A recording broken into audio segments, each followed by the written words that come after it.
সওয়াব দিবে কে? জোরে বলেন কে? স্বামীর সামনে আপনাকে সাজতে হবে। আর আপনি যদি স্বামীর সামনে সারাদিনের ক্লান্ত শরীর, দুর্গন্ধ শরীর নিয়ে আপনি আপনার স্বামীর কাছে যান, তাহলে পারে দেখা যাচ্ছে যখন মার্কেটে যান, কুষ্টিয়ার মার্কেটে যখন যান, তখন দেখা যাচ্ছে মুখে এতগুলো মেখে আপনি যাচ্ছেন, আর স্বামীর কাছে যাচ্ছেন সব দুর্গন্ধ নিয়ে। এরকম মা বোন এলাকাতে নাই? আছে। দেখবেন যে তারা রাস্তা দিয়ে বের হচ্ছে, তারা রাস্তা দিয়ে বের হওয়ার পরে দেখা যাচ্ছে যে এমন সাজ সেজেছে রে বাবা, 14ই ফেব্রুয়ারিতে আমার সোনামানিক যুবক ভাইটা নিজের স্ত্রীকে সাজিয়ে গুজিয়ে নিয়ে এই মেহেরপুরের রাস্তা দিয়ে যাচ্ছে, পরের হক আদায় করছে গো। ঠিক না বে ঠিক? এই কথা বলেন ঠিক না বে ঠিক? পরের হক আদায় করছে। আর তার সাজগুজ দেখে রিক্সা চালকটা রিক্সাটা এক সাইডে ভরে দেয়। এরকম হয় না? বলে দেয় না? এক সাইডে দিয়ে দেয় না? মানে অ্যাক্সিডেন্ট যত হয় ওই মা বোনদের দিকে তাকাতে যেই হয়। এরকম কুষ্টিয়া এলাকাতে নাই? আছে না নাই? অগণিত আছে। তাহলে জাহিলিয়াত যুগদের 1 নম্বর নারীদের গুণ হচ্ছে তারা যখন রাস্তা দিয়ে বের হবে সাজগুজ হয়ে বের হবে। 2 নম্বর গুণ হইতেছে যখন তারা রাস্তা দিয়ে বের হয় 8-7 টাইট বাই টাইট পোশাক পরে। এরকম নাই? এলাকাতেও আছে। আগে তো এক সাইড ছিল রে বাবা। মা বোনেরা আমার এদিকে লক্ষ্য করেন, এভাবে করে তাও ওন্নাটা দিত, তাও এক সাইড ছিল রে বাবা। এখন দেখা যাইতেছে জিন্সের প্যান্ট আর একটা গেঞ্জি গায়ে দিয়া, অর্থাৎ একটা শার্ট আর একটা গেঞ্জি পরে আর একটা জিন্সের পর প্যান্ট পরে রাস্তা দিয়ে হাঁটে। ঠিক কিনা? এই কথা বলেন না কেন? আল্লাহ রে আল্লাহ রে, কোন দুনিয়ায় পাঠাইলা আমারে। আল্লাহ রে আল্লাহ রে, কোন দুনিয়ায় পাঠাইলা আমারে।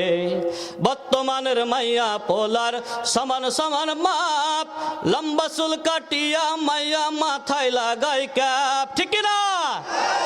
বর্তমানের মাইয়া পোলার সমান সমান মাপ, লম্বা চুল কাটিয়া মাইয়া মাথায় লাগাই ক্যাপ। আল্লাহ রে কোন দুনিয়ায় পাঠাইলা আমারে। আল্লাহ রে আল্লাহ রে, কোন দুনিয়ায় পাঠাইলা আমারে। জিন্সের প্যান্ট শার্ট পরিয়া রাস্তা দিয়া যায়, পোলা না মাইয়া এটা চিনা বড় দায়। ঠিক না? জিন্সের প্যান্ট শার্ট পরিয়া রাস্তা দিয়া যায়, পোলা না মাইয়া এটা চিনা বড় দায়। আল্লাহ রে কোন দুনিয়ায় পাঠাইলা আমারে। আল্লাহ রে আল্লাহ রে, কোন দুনিয়ায় পাঠাইলা আমারে। ঠিক কিনা বে ঠিক? অনুরোধ করব রে মা, ও মা গো মা, এ বাবার অনুরোধ করব, তোমরা যারা সন্তান জন্ম দিয়েছেন, আপনারা যারা সন্তান জন্ম দিয়েছেন, আপনাদের সন্তানটা যদি বেপরদা হয়ে চলাফেরা করে, কিয়ামতের ময়দানে ওই সন্তানটা আপনার বুকের ওপরে পা চাপা দিয়ে আপনাকে সহকারে জাহান্নামে নিয়ে যাবে। ঠিক না বে ঠিক? অনুরোধ করব পর্দার সাথে থাকবেন। জাহিলিয়াত যুগদের 3 নম্বর গুণ হইতেছে যখন তারা রাস্তা দিয়ে বের হয় মাজাটাকে হেলায়া ধুলায়া বের হয়। এরকম আছে না নাই? বোরখা পড়ছে আমার বোন, ঠিক আছে, এত টাইট বাই টাইট বোরখা পড়ছে তার মাজাটা পর্যন্ত বোঝা যাচ্ছে। এটাকে বানানো কথা বললাম? কথা বলেন। আল্লাহ পাক বলল, যারা হাউজে কাউসারের পানি নেওয়া বেপরদা অবস্থায় যদি তোমরা চলাফেরা করো, হাউজে কাউসারের পানি পাওয়া যাবে? কথা বলেন, যাবে? আল্লাহ পাক তারপরে আয়াতের মধ্যে ঘোষণা দিল, আল্লাহ পাক বলে, ইন্না আতাইনাকাল কাউসার ফাসাল্লি লিরাব্বিকা ওয়ানহার। হে রাসূল, কোনো ব্যক্তি হাউজে কাউসারের পানি যদি পেতে চায়, সে যেন 2টা কাজ করে। 1 নম্বর কাজ হইতেছে সে যেন তার রবকে অর্থাৎ তার আল্লাহকে দেখানোর জন্য নামাজ আদায় করে। কাকে দেখানোর জন্য? আরো জোরে বলেন, কাকে? আচ্ছা, একটা উদাহরণ দিয়ে আমি আর সময় বেশি নিব না, একটা উদাহরণ দিয়ে আমি শেষ করে দেবো ইনশাআল্লাহ। এই দেখা যাচ্ছে আপনাদের এলাকাতে চেয়ারম্যান আছে না? আছে না? চেয়ারম্যানদের ভোট হয় না, ইলেকশনে ভোট হয় না? তো ওই আমি একজন বক্তার মুখে, আমি নাম নিলাম না, একজন বক্তার মুখে আমি উদাহরণটা শুনেছিলাম। তিনি বলতেছে 1 মিনিটের মধ্যে উদাহরণটা শেষ করে মনোজাত দিয়ে দেবো ইনশাল্লাহ। আপনারা রাগ করছেন নাকি? তো কথা হচ্ছে যে উনি বলতেছে যে একটা চেয়ারম্যান সাহেব ইলেকশনে দাঁড়ালছে। তো ইলেকশনে দাঁড়ানোর সময়তে চেয়ারম্যান সাহেবেরা মানুষের দ্বারে দ্বারে যায় না, মানুষের কাছে দোয়া নেওয়ার জন্য যায় না, ভোট নেওয়ার জন্য যায় না, মসজিদে মসজিদে যায় না বলেন? এখন আপনাদের এই গাংনী মোড়ে আসরের নামাজ 4টাতে, আর মেহেরপুরে 4:15-তে, এরকম হয় না? দেখা যাচ্ছে এই মোড়ে 4টায়, সামনে মসজিদে যা 4:15-টায় নামাজ। তখন চেয়ারম্যান সাহেব কী করেছে, রিক্সাওয়ালাকে বলতেছে, ভাই এখানে দাঁড়ান, আমি আসরের নামাজটা পড়ে নিই। আসরের নামাজটা পড়ার পরে মানুষের কাছে দোয়া নিয়েছে, দোয়া নেওয়ার পরে বলতেছে এই রিক্সাওয়ালা চলেন সামনে যাই।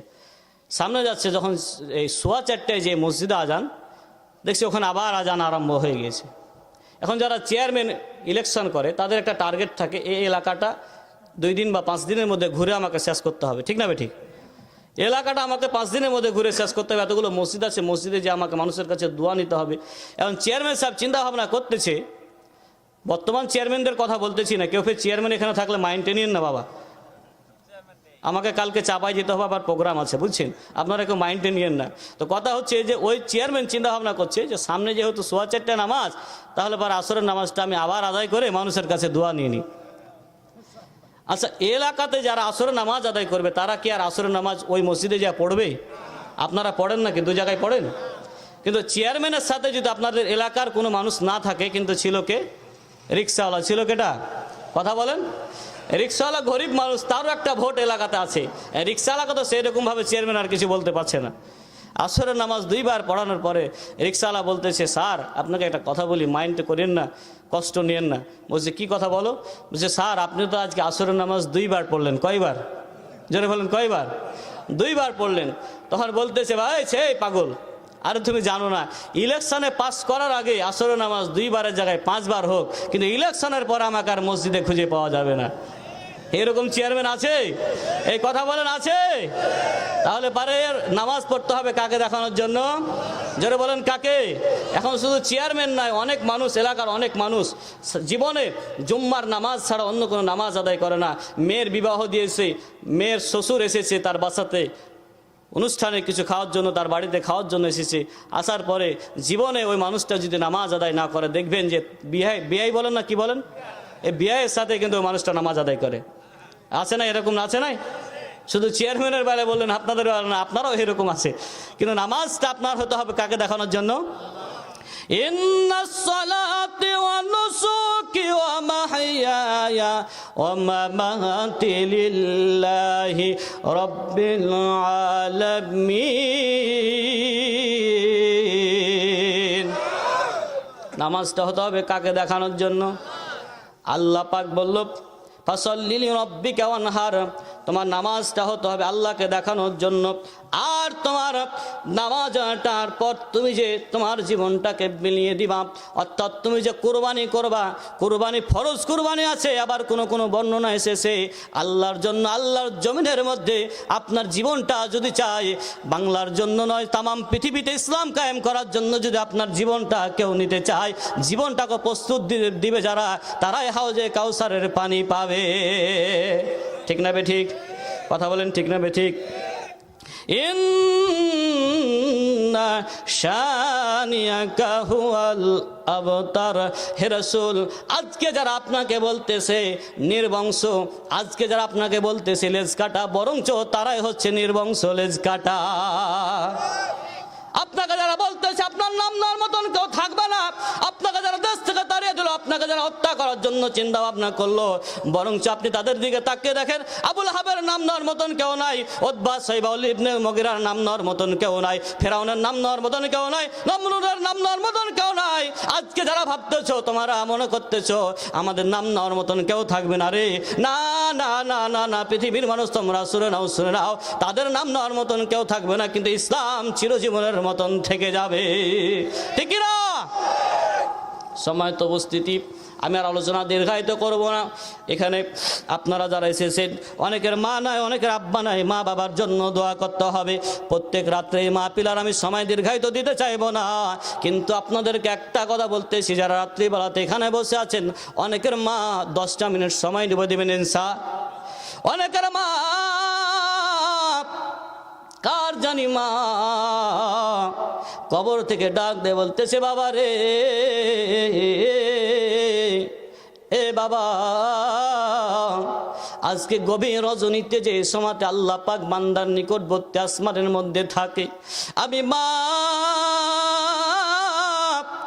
বড় অসহায়, আমি মা বড় কবরের মধ্যে যাবে গ্রেপ্তার আছি রে বাবা, আমাকে জাহান্নামের আগুনের মধ্যে দাও দাও দাও দাও করে জ্বালানো হচ্ছে। আমার মাথার উপরে হাতুড়ি দিয়ে আমার কবরের মাথাতে একটা বার হাতুড়ি মেরে আমাকে 70 গজ মাটির নিচে আমি একবার চলে যাচ্ছি, আবার উঠাচ্ছে, আবার আমাকে হাতুড়ের বাড়ি মারতেছে, এক সাইডের মাটি আর এক সাইডে যখন আমাকে চাপ মারতেছে, আবার হাড্ডি গুড্ডি গুলো ভেঙে চুরমুচার হয়ে যাচ্ছে। আজকে দুনিয়াতে সন্তান পেয়ে, দুনিয়াতে মেয়ে পেয়ে, দুনিয়াতে টাকা পয়সা পেয়ে তুমি আমি মাকে কেমনে ভুলে গেলা রে বাবা। আজকে জান্নাতের মধ্যে, জান্নাতের বাগানের মধ্যে গভীর রজনীতে আল্লাহর কাছে একটা ফোঁটা চোখের পানি ছেড়ে কান্দো। আল্লাহ রাসূল বলেছে, কোনো সন্তান যদি বাপ মাকে হারায়া একটা ফোঁটা চোখের পানি ছেড়ে কান্দে, ওই সন্তানটা কাঁদার সঙ্গে সঙ্গে সন্তানের চোখের পানিটা মাটিতে পড়ার আগে মা বাবার কবর আযাব মাফ হয়ে যায়। মার মতন আপন কেউ নাই পৃথিবীর জমিনের মধ্যে। বাংলার জমিনের প্রত্যেকটা প্রায় জেলাতে আমি ঘুরে মাহফিল করে বেড়াচ্ছি, কিন্তু আমি দেখতে পাইলাম মায়ের মতন আপন কেউ হবে না। 5 দিনের সফর আমি বের হয়েছি, যখন বের হলাম রে, তখন আমার মা আমার মুখে হাত বুলায় দিয়ে বলছে, বাবা বাইরের এলাকাতে প্রোগ্রাম করতে যাবা, কুষ্টিয়া এলাকাতে প্রোগ্রামে যাবা, রংপুর এলাকাতে প্রোগ্রামে যাবা, ও বাবা তোমার মুখে হাত বুলায় দিলাম, আল্লাহ যেন তোমার জবান দিয়ে মানুষকে হেদায়েতের কিছু কথাগুলো বলে। এ বাবা আমি লক্ষ্য করলাম, খেয়াল করে দেখলাম রে, আমি এখন আমার মা বেঁচে আছে, আমার মা বেঁচে আছে, এই কারণে আমার মুখে হাত দিয়ে আমার জন্য দোয়া করতেছে। যখন আমার মা দুনিয়া থেকে বিদায় নিয়ে চলে যাবে, আমার আব্বা বারবার ফোন দিয়ে বলে, বাবা কি অবস্থা, কোথায় আছো, কোন জায়গার মধ্যে আছো। সাতক্ষীরার মাহফিল থেকে আমি যখন রওনা দিলাম, 13-26 ঘন্টা আমি বাসের মধ্যে বসে আছি, হাজার হাজার লোকের সামনে কথা বললাম, হাজার হাজার মানুষ আমার চেহারা দেখলো, কিন্তু আমি যখন বাসাতে আসলাম, বাসাতে আসার সঙ্গে সঙ্গে আমার আব্বা বলতেছে, বাবা তোমার চেহারার অবস্থা খুব ভালো নয়, তোমার চেহারাটা যেন কেন যেন কালো মনে হচ্ছে রে বাবা, আমার টাকা পয়সার প্রয়োজন নয়, আমার টাকা পয়সার দরকার নাই, তোমাকে সাতক্ষীরার প্রোগ্রামের দাওয়াত নিতে হবে না। আমি চিন্তা করলাম, আহারে এ দুনিয়ার জমিনের মধ্যে বাপের মতন কেউ আপন নাই। যেদিন বাপ দুনিয়া থেকে বিদায় নিয়ে চলে যাবে, বা দাঁত থাকতে মানুষ দাঁতের মর্যাদা কেউ বুঝে না, বনে থাকে বন বাদুরি, বাচ্চা ঝুলে তার বুকে, হাজারো কষ্টে পড়ুক তবু মাই ভুলে না তার বাচ্চাকে। বিদেশেতে যদি কারো সন্তান মারা যায়, পশু পাখি না জানিতে জানে তাহার মায়, ঠিক না বে ঠিক? এ দুনিয়ার জমিনের মধ্যে আব্বা আম্মার দোয়ার বদলত ছাড়া কোনো মানুষ বড় হতে পারে না। যে ব্যক্তি চেয়ারম্যান হয়েছো, যে ব্যক্তি বড় আলেম হয়েছো, যে ব্যক্তি লক্ষ লক্ষ টাকার মালিক হয়েছো, তুমি খেয়াল করে দেখো, একমাত্র তোমার আব্বা এবং মায়ের দোয়া ছাড়া তুমি বড় হতে পারোনি। জুবায়ের আহমেদ তাশরিফ, জুবায়ের আহমেদ তাশরিফ, বাংলার মানুষের জুবায়ের আহমেদ তাশরিফ নামে একটা বক্তা আছে। অনেকে যারা ফেসবুক দেখেন, ইউটিউব দেখেন, তারা অনেকে চিনেন। তার বয়স কিন্তু খুব বেশি না, আমার চাইতে ছোট মানুষ। 30,000 টাকার 1 টাকা কম হলে পরে একটা মাহফিল করে না। কিছুদিন পূর্বে আমি দেখলাম ওনার আব্বা মানুষের দাঁড়ে দাঁড়ে টাকা চাচ্ছে, ওনার আব্বা মানুষের দাঁড়ে দাঁড়ে ভিক্ষা চাচ্ছে, মসজিদে যায় ভিক্ষা চাচ্ছে। উনি বলতেছে, আমার বাবা আমাকে কোনোদিন লক্ষ্য করে না, খেয়াল করে না, এই কারণে আমি আর আমার বাবাকে আমি টাকা দিই না রে। দুনিয়ার জমিনের মধ্যে বিচারক হিসাবে আল্লাহ পাক দুনিয়াতে তোমাকে পাঠায়নি। তুমি পিতা হয়েছো, সন্তানের খেদমত তুমি যদি না করো, সন্তানের হক তুমি যদি আদায় না করো, কিয়ামতের ময়দানে তুমি পিতা, তোমাকে কিয়ামতের ময়দানে হিসাব দিতে হবে। আর সন্তান হয়ে যদি পিতা মাতার হক তুমি আদায় না করো, সেটাও কিয়ামতের ময়দানে তোমাকে হিসাব দিতে হবে। এই ঠিক না বে ঠিক? আমি অনুরোধ করবো, আমি ছোট মানুষ, জুবায়ের আহমেদ তাশরিফ যে কাজটা করেছো, তুমি কাজটা কিন্তু খুব ভালো না। কারণ পিতা যদি ভিক্ষা করে, এটা কি ভালো বলেন? সন্তান আলেম মানুষ, 30,000 টাকার 1 টাকা কম হলে পরে মাহফিলের ডেট নেই নে। এত টাকা প্রতিদিন মাহফিল করতেছে, প্রতিদিন মাহফিল করতেছে। আমার চাপায়ের এক ভাইয়ের মা, আমার চাপাই নবাবগঞ্জের এক ভাই আলেম, ওনার মা অসুস্থ হয়েছে। সেদিন দেখলাম ফেসবুকে জুবাইর আহমেদ তাশরিফ দেখতে এসেছে, গত কয়েকদিনের কথা বলতেছি। আর ওনার আব্বা মানুষের দ্বারে দ্বারে ভিক্ষা করতেছে, আর পরের মাকে দেখতেছে, কোনো লাভ হবে? এই কথা বলে না কেন হবে? পরের মাকে দেখলে লাভ হবে? নিজের মা নিজের বাবার খেদমত আপনি আমি যদি না করতে পারি রে, বাপ মার সন্তানের জন্য দোয়াটা সবচাইতে বড় দোয়া, ঠিক না বেঠিক? আমি আব্দুল্লাহ আল মামুন, জ্ঞান আমার সেই রকম নয়, আমার চাইতে অনেক জ্ঞানী গুণী স্টেজের মধ্যে বসে আছে রে, কিন্তু একমাত্র আমার বাবা এবং মায়ের দোয়ার বদলতে হাজার হাজার মানুষের সামনে দেশে প্রত্যেকটা জেলাতে মাহফিল করে বেড়ায়। একমাত্র আব্বা এবং আম্মা আমার জন্য দোয়া করে। আমি মাহফিলে ওঠার সময়তে দোয়া চাই, মাহফিল থেকে নামে দোয়া করে দোয়া চাই, আব্বা আমি মাহফিল সুন্দরভাবে সফল করেছি। আমার আব্বা আম্মা দোয়ার বদলতে আজকে আল্লাহ পাক আমাকে এত বড় বানাইছে, সুবহানাল্লাহ পড়েন। বাপ মার দোয়া অনুরোধ করব, যারা বাপ যারা মা আছেন, যাদের সন্তান আছে, বাপ মা সন্তানের জন্য কোনো সময় বদদোয়া দিবেন না। কোনো সময় যদি বদদোয়া দেন, ওই দোয়াটা আল্লাহ পাক রব্বুল আলামিন কবুল করতে বেশি সময় লাগবে। কথা বলেন, লাগবে। আল্লাহ পাক বলো, ক্বাদা রাব্বুকা আল্লা তা'বুদু ইল্লা ইয়াহু ওয়া বিল ওয়ালিদাইনি ইহসানা। পৃথিবীর মানুষ রবের ইবাদত বন্দেগী করার পরে পিতামাতার খেদমত করতে হবে, ঠিক না বে ঠিক? রবের ইবাদত করেন, নামাজ পড়েন, রোজা করেন, হজ করেন, জিহাদু ফি সাবিলিল্লাহ, আল্লাহ রাস্তায় জিহাদ করেন, বাপ মার খেদমত করেন না, আল্লাহ জান্নাত পাওয়া যাবে, মরণের সময়তে কালেমা নসিবে হবে। আল্লাহ রসুলের সাহাবী আলকামা, বিশ্ব নবীর সাহাবী আলকামা, আল্লাহ রসুলের সাহাবী আলকামা মরণের যন্ত্রণায় 3 দিন যাবৎ ছটপট ছটপট করতেছে, মরণ তার হইতেছে না। 2 চোখ মনে হচ্ছে বের হয়ে যাবে, কিন্তু মরণ হচ্ছে না। সবাই যা আলকামার কানে কানে বলা বলি করতেছে, আলকামা তুমি কালেমা পড়ো, লা ইলাহা।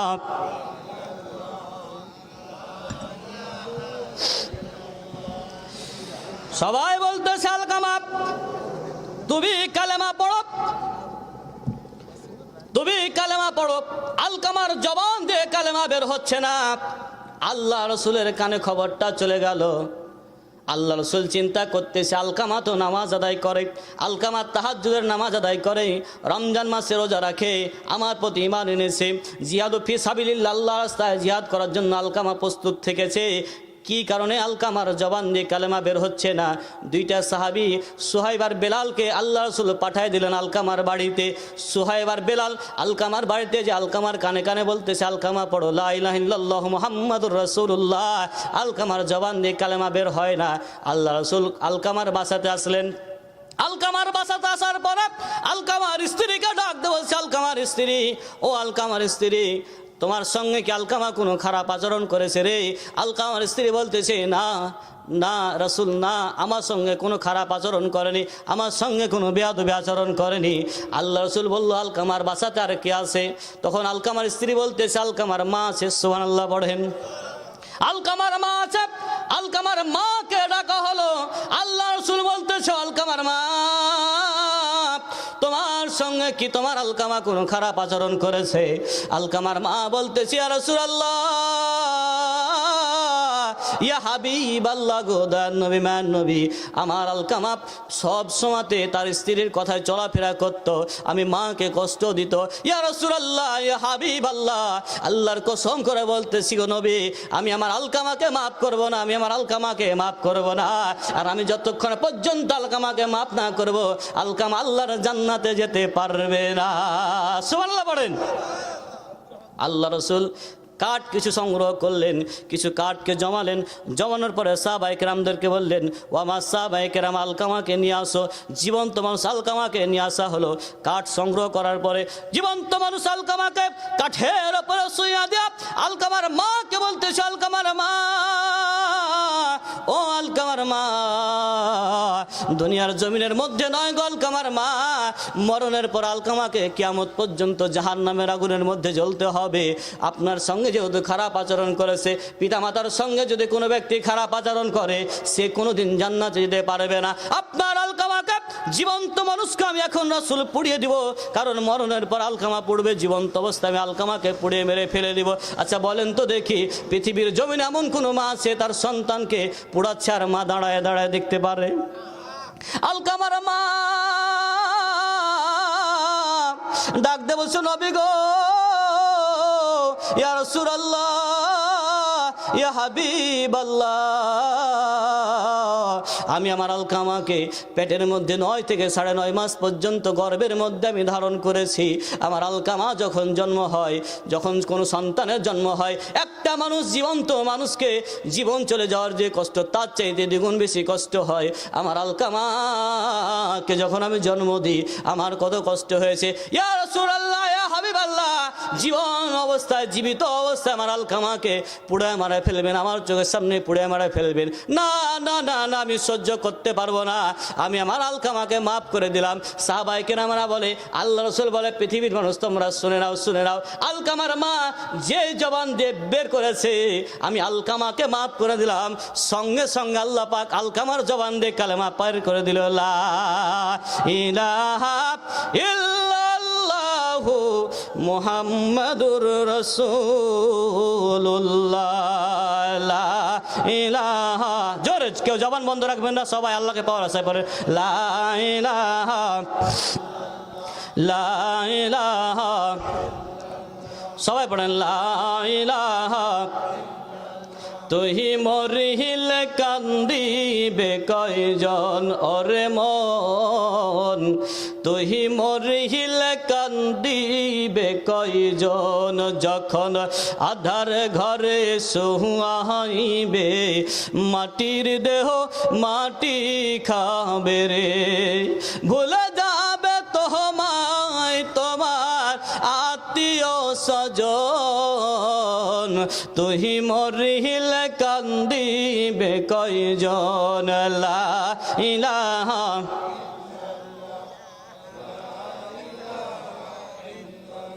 জোরে লা ইলাহা, লা ইলাহা ইল্লাল্লাহু মুহাম্মাদুর রাসূলুল্লাহ সাল্লাল্লাহু। আজকে যে যুব সমাজেরা আজকে যে আয়োজন করেছে, আমাদের এই মাহফিল থেকে আজকের আমাদের একটা শিক্ষা নিতে হবে, সেটা হচ্ছে যে আমরা উদখুলু ফিস সিলমি কাফা, পরিপূর্ণভাবে ইসলামের কথা মানব, ঠিক না ঠিক? কিতাবের কিছু অংশ মানবেন আর কিতাবের কিছু অংশ অমান্য করবেন, যেগুলো ভালো সেগুলো মানবেন আর যেগুলো তিতা সেগুলো মানবেন না।